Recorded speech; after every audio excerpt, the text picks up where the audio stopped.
بسم الله الرحمن الرحیم. الحمد لله والصلاة والسلام على رسول الله وعلى آله و اصحابه و من والاه. اما بعد، با یک چند سوال ها با اذن الله تعالی پاسخ میگوییم. سوال اول: در ماه شعبان روزه داشتن ممکن است؟ بله، در ماه شعبان روزه داشتن ممکن است، بلکه یکی از ماه‌هایی هست که روزه داشتن اجر عظیم دارد. خیلی که امام بخاری رحمت الله علیه در صحیح بخاری گفتند که باب صوم شعبان، باب درباره مشروع بودن و جایز بودن روزه داشتن ماه شعبان.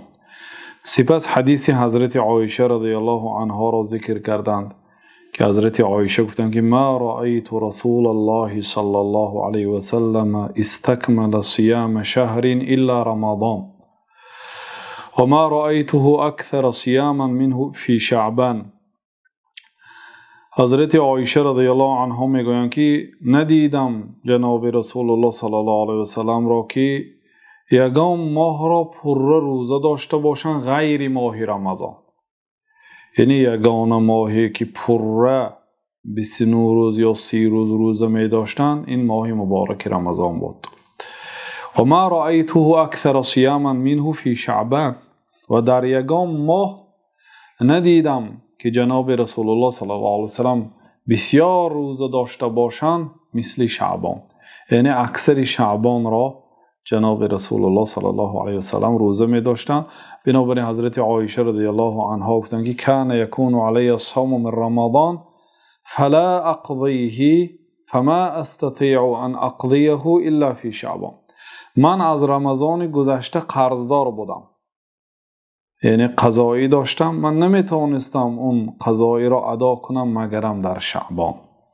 این حدیث دلالت میکند که کدام شخصی که در رمضان گذشته اگر از رمضان قرضدار باشد، عادت ماهانه داشته باشد، زنهایی که یا مسافرها یا بیمارهایی که به عذر روزه نداشتند، میتونه آن روزهایی که از رمضان گذشته قضا کرده بودند در ماه شعبان روزه دارند.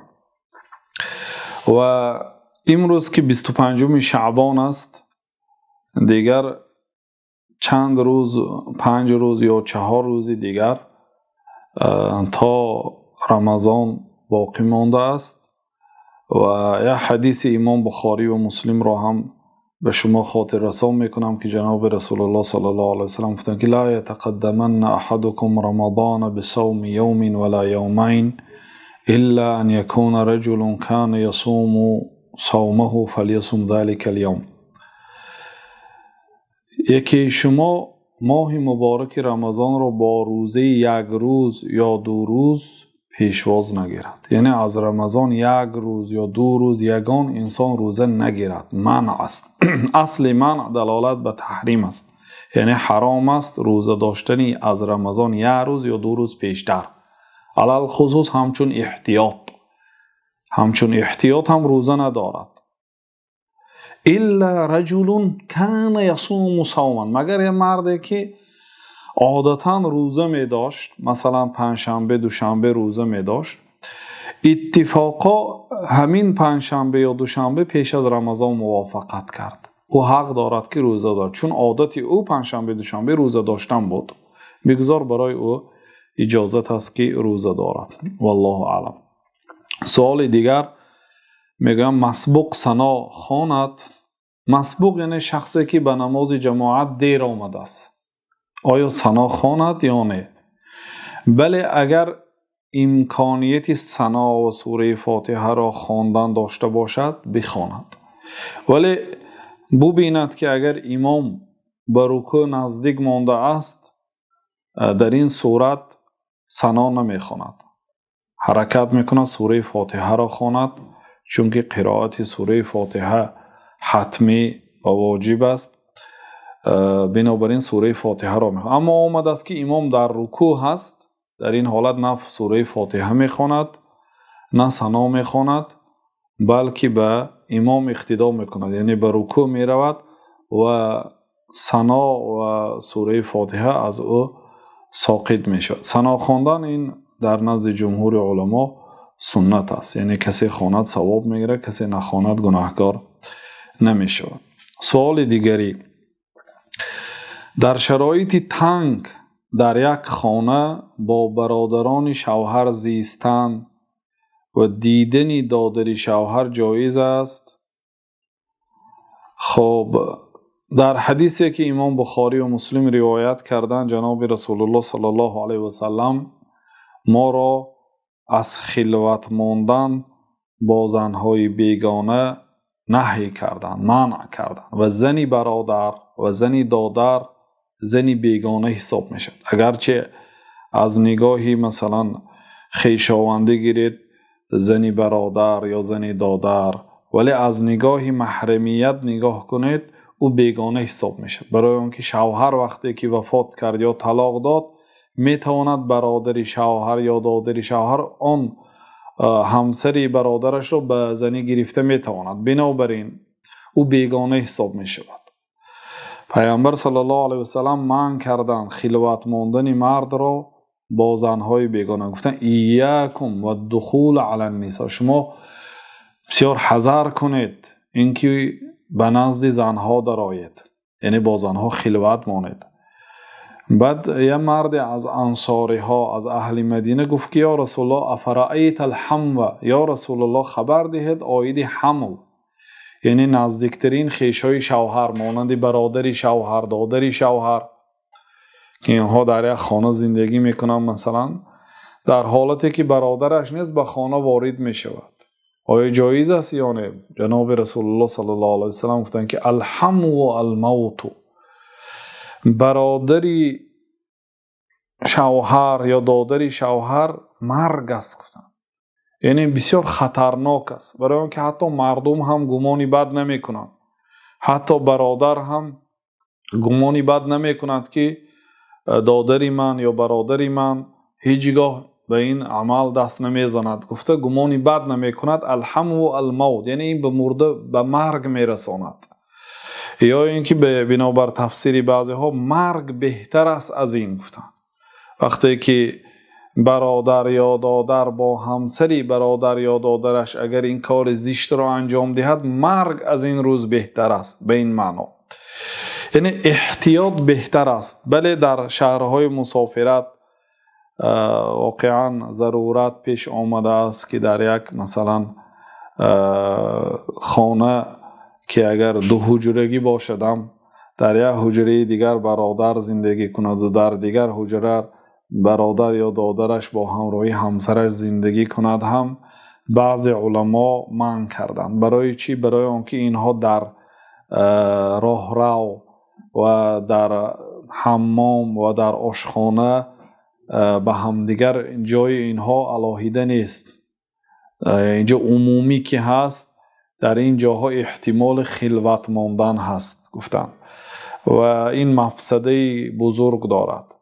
بله کمتر مال شما صرفه می شود و کمتر مثلا در شرایط تنگی برای شما از یک نگاه فایده‌ناک می نماید، ولی اگر این که احتمال مفسده دارد، چون که پیامبر صلی الله علیه و سلم در دیگر حدیث هم گفتن که وقتی که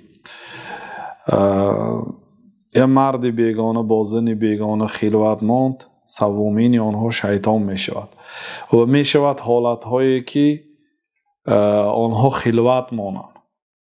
اما اگر در آن خانه باز پدر و مادر باشند، مثلا باز دیگر فرزند ها باشد، مردم زیاد باشند، امید میکنیم که هیچ باکی نباشد، لیکن کوشش کنند خلوت نماند که عاقبت های ناخوش دارد. و در شریعت با یک قاعده دیگر است که دفع المفاسد خیر من جلب المصالح، دفع مفسده بهتر از جلب مصالح. اینجا جلب مصلحه همین که صرف مبلغ می شود. وقتی که شما همراهی دادر و برادراتون در یک خانه زندگی میکنید، یعنی صرف مبلغ می شود، صرف های بیهوده نمی شود، دو خانه اجاره نمی گیرید. این مصلحه هست. لیکن مفسده این است که احتمال وسوسه شیطان و خلوت ماندن آنها هست. در این صورت دفع مفسده، دفع ضرر به از جلب مفسده است. الله سبحانه و تعالی مشکلات هر یک مسلمان ها را آسان بگرداند و برای مسلمان ها شرایطی فراخ نصیب روزی گرداند. آمین. سوال دیگر میگویم فرزند اگر نقصدار تولد شود سبب مگر گناه پدر و مادر است؟ اگر فرزند معیوب تولد شود یا نقصاندار تولد شود، اصل این است که گناه پدر و مادر نیست، چون که در شریعت قاعده عمومی هست. در سوره انعام الله تعالی میگوید که ولا تزر وازره وزر اخرى، یگان انسان گناه انسان دیگر را نمیبردارد. در شریعت ما اگر پدر گناه کند پسر را جزا داده نمیشه، یا پسر اگر جنایت کند پدر را جزا داده نمیشه. هر یک انسان به گناه خودش به جوابگیری کشیده میشه. لیکن این دنیای امتحانی هست. الله تعالی در سوره انبیا میگوید که ونبلوکم بالشر والخیر فتنه، ما شما رو با بدی ها و نیکی ها امتحان میکنیم. فتنه یعنی همچون آزمایش، همچون امتحان.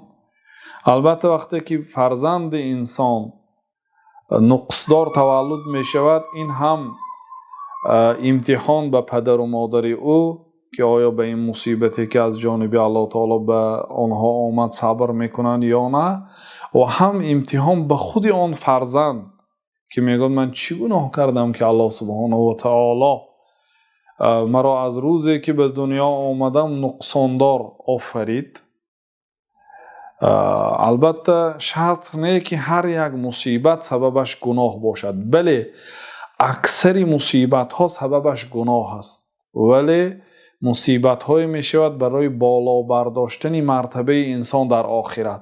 مصیبت های می شود همچون امتحان که اگر بنده صبر کرد الله تعالی جزای بهترین را برای او در آخرت نصیب روزی می گرداند. و این دنیا وقتی که فرزند به دنیا می آید و از ایامی به دنیا آمدنش بیمار می شود، کودکی بیگناه، دلالت به آن می کند که این دنیا جای راحت نیست. الله تعالی در سوره بلد می گوید لقد خلقنا الانسان فی کبد، ما انسان را به این دنیا به مشقت آفریدیم و راحت، لذت، حیات حقیقی این در جنت است. ولی اگر پدر و مادر صالح باشند به فرزندان نیکی آنها میرسد. دعای آنها در حق فرزندان و عملهای صالح آنها سبب می شود که الله سبحانه و تعالی به فرزندان آنها نیکی کند. خیلی که گاه بعضی گناه ها سبب می شود که الله سبحانه و تعالی به سبب گناه پدر فرزند را جزا دهد. خیلی که شخصیتی که دندان مبارک جناب رسول الله صلی الله علیه و سلم را در جنگ احد شکست، ابن القیم رحمت الله علیه گفتند که هر فرزندی که از او تولد میشد یا بی دندان تولد میشد، مقصد دندان نمی برآورد، یا اگر رفت و دنداندار صاحب دندان شود دهانش بوی بد میکرد که مردم از او اذیت میدیدند و گفتند که این از کثافت پدرها به پسرها هست. گفتند چون که الله تعالی این شأنک هو الابتر گفته بود. البته بد بیننده تو ای پیغمبر صلی الله علیه و سلم ابتر است، دنبریده هست، در نسب او مصیبت می آید. یعنی تحقیر پیغمبر صلی الله علیه و سلم، حقارت و مسخره کردن پیغمبر صلی الله علیه و سلم، این یک گناهی است که گاه شؤم و کثافت او به فرزندان آن انسان هم برسد. ولی اصلا قاعده عام هست که هیچ کسی به گناه کسی به جزا گرفتار نمی شود. سوال دیگر، با کافران کار کردن جایز است؟ یعنی زیر کافر کار کردن یا همراهی آنها کار کردن اجازت است یا نه؟ جمهور علما در زیر کافر کار کردن شخص مسلمان را اجازت می‌دانند به شرطی که کارهای گناه نباشد، مانند خوکبانی، مانند فروختن یا آماده کردن مواد مخدر یا تیار کردن عرق یا فروختن آم. و این چنین از همه بزرگترینش جاسوسی کردن به مسلمان ها، یعنی خبری مسلمان ها را آورده به کافرها دادن که این بسیار جنایتی وزنین است، به ایمان بنده خطر دارد. و بعضی علما رحمت الله علیهم غیر از این که آن کار گناه نباشد، باز گفتن که خدمت خاص نباشد. خدمت خاص به این معنایی که طعام گذاشتن در پیش کافر، نوشابه گذاشتن در پیش کافر یا در پیشش راست ایستادن همچون تعظیم، این کارها نادرست است، برای آنکه مسلمان در این حالت ذلت یعنی خوار می شود. اصل مسلمان عزیز است. و این چنین غیر از این که این سوال را دهیم یا مراتبه آید همین مسئله فکر کنیم، برای چی امروز مسلمان ها در زیر کافرها کار میکنن نه عکس؟ یعنی در اکثری دولت های دنیا گرید غالبا مسلمان ها زیر دست کافرها کار میکنن. هست کشورهایی که مثلا در آنجا اصل مسلمان ها هستند، صاحب کارفرماها مسلمان هستند، لیکن اجرا کننده کارگران کافرها هستند، لیکن اکثرش عکسش هست. یا مراتب این مسئله را هم فکر کرد که چی سبب شد که امروز مسلمان ها خوار شدند؟ پیشتر این گونه نبودند. و این چنین برای برطرف کردن این مسئله هر یک انسان باید کوشش کند، حرکت ما یک کار یابد که در آن کار بگذار همراه مسلمان باشد یا آزاد باشد، و اگر رفت و همراهی کافر باشد هم، یعنی خیلی که در بالا شرط ها را ذکر کردیم، نباشد کارهایی که مسلمان در آن خوار گردد. و علما رحمت الله علیهم از آن حدیثی که امام ترمذی روایت کردند و گفتند این حدیث حسن است گفتند، و ابن ماجه روایت کردند، دلیل گرفتن مانند حافظ ابن قدامه، ابن القیم و استادشان شیخ الاسلام و غیر آنها به حدیث حضرت علی رضی الله عنه. حضرت علی میگن روز به باغ یک کافر نگاهی کردم که مرا دید و گفت که ها عربی چی میخواهی؟ اگر خواهی به هر یک ستیلی که از چاه آب میکشی یک دانه خرما میدهم. بعد در آمدم و تا کفم پر شدن آب کشیدم. وقتی که کفم پر شد ستیل را ترک کردم و خرماها را خوردم و آب نوشیدم و به نزد رسول الله صلی الله علیه و سلم آمدم و پیامبر صلی الله علیه و سلم این کار نکردند. این دلالت میکند که یعنی کار کافر را کردن، در زیر دست کافر کار کردن اجازت است، لیکن به آن شرط هایی که در بالا گفته گذاشتیم. اگر رفت و مسلمان در نزد کافر کارهای غیر شرعی کرد، مثلا خوکبانی کرد یا عرق آماده کرد، بعد از این احکام با خبر شد که این عمل حرام است، چی کار کند؟ آیا مبلغش را گیرد یا نگیرد؟ علما میگن که گیرد مبلغش را، ولیکن به خود صرف نکند و به مصالح مسلمان ها صرف کند، برای دیگر مسلمان ها خیر کند، در دست کافر همین خیل نگذارد. سوال دیگر میگن آیا شوهر میتواند همسر خود را بشوید، یعنی بعد وفاتش، اما اگر در حیاتش هم باشد یگان خلاف هیچ گپی ندارد شستن همسر شوهر را و یا شوهر همسر را، هم در دنیا هم در بعد وفات. علما رحمت الله علیهم اتفاق کردند که زن میتواند شوهر میت خود را بشوید. وقتی که شوهرش از دنیا وفات کرد، زن میتواند شوهر خود را بشوید. خیلی که امام مالک در رحمت الله علیه در موطأ روایت کردن اسماء بنت عمیس رضی الله عنها شوهرش ابوبکر صدیق خلیفه رسول الله صلی الله علیه و سلم را با وصیت ابوبکر صدیق بشوشت و این در حضرت مهاجرها و انصارها بود، یعنی در حضور مهاجرها و انصار. تمام صحابه ها از این عمل با خبر شدند.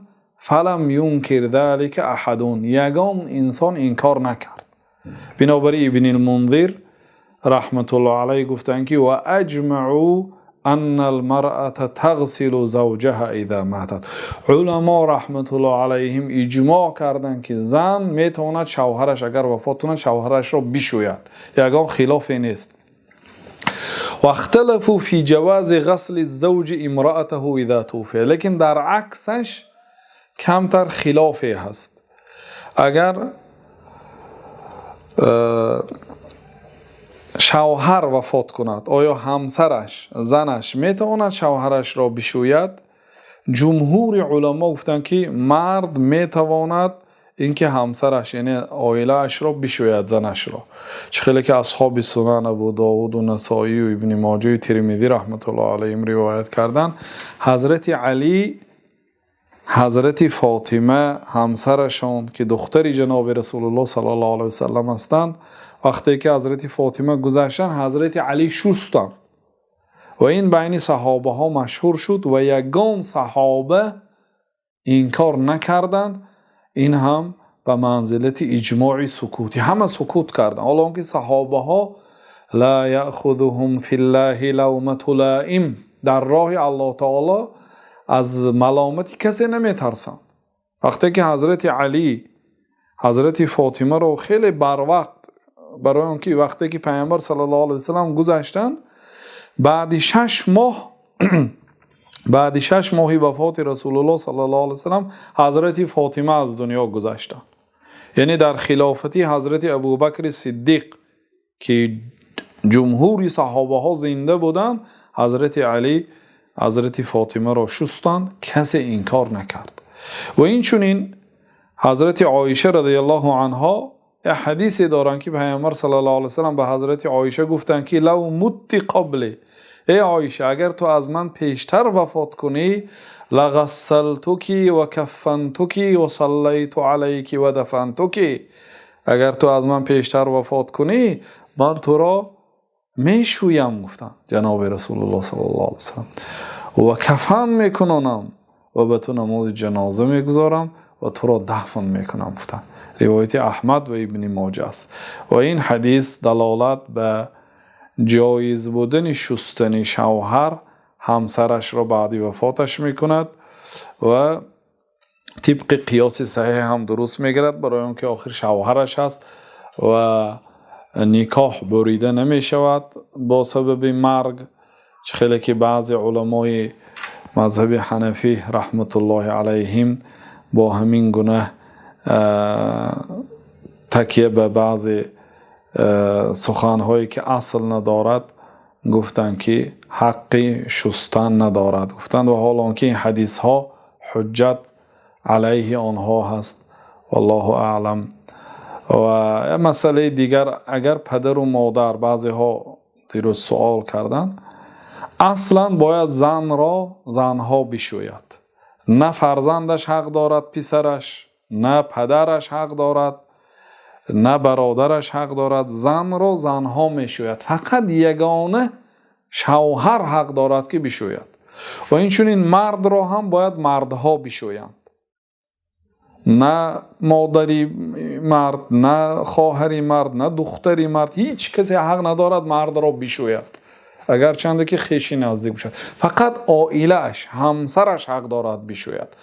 اما در حالتی پدر و مادر پیرانسال را آیا شستشو کنانیدن جایز است؟ بله، شستشو کنانیدن پدر و مادر برای فرزندان اجازت است. خوب است که مادر را دخترها بشویند و پدرها پسرها، لیکن در صورتی نبودن اجازت است، فقط گفتن در صورتی که عورتش پوشیده باشد و در صورتی که مثلا عورتش را هم اگر بشوید با یگان حائل، با یگان لطه، با یگان چیز دیگری باید بشوید. گفتم الله اعلم و صلی الله وسلم علی نبینا محمد و علی آله و صحبه اجمعین.